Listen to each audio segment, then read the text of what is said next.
This is my take on the letter that Chris Chan sent from prison to Null, the owner of the KIWI Farms, and I'm going through this by a bit of a different perspective.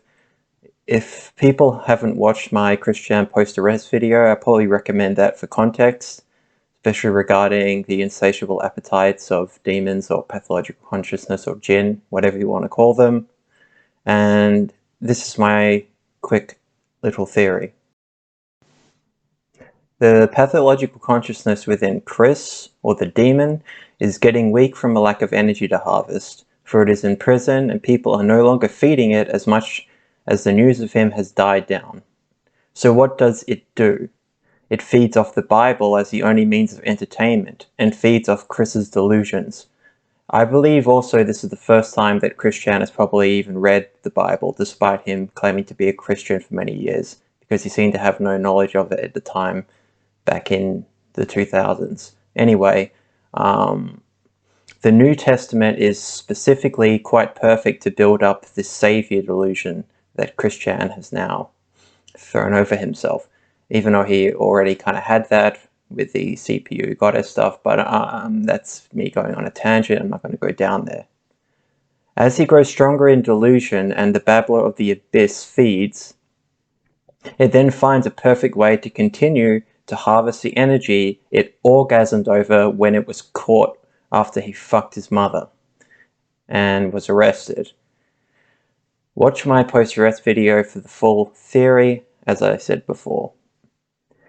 He then, or the demon, writes a letter to Null of the KIWI Farms, and then boom, all over again he is all over the internet. The KIWI Farms explode in psychic energy, it feeds and feeds and feeds. You have fed it, and so am I right now. This is how they work. They are insatiable, and they need as much psychic energy or life energy as possible.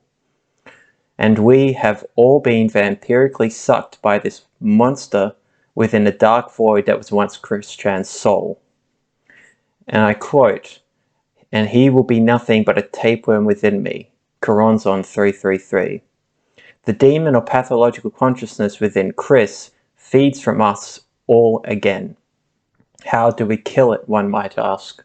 We stop and never talk about it again. We walk away and never look back.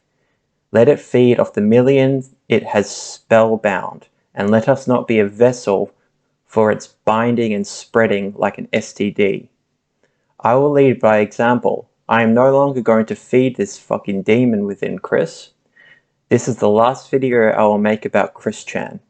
I will feed it no longer until the demon is either gone to find better ground, and we'll see what is left within Chris after the demon has departed, which is probably nothing at all by now.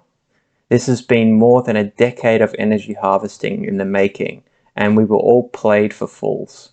Stop being food for the demon. Let it stay within him and burn out till it leaves, and then we can contemplate what remains.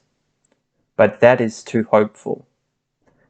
If this one leaves, another will probably just attach to finish off the pickings. This will probably never end until Chris is dead. We may never have known him. His psychic firewall was destroyed before he was on the internet. He cursed his way into oblivion, and something amazing attached itself to him. A demon of the age, and one we shall never forget. Thanks.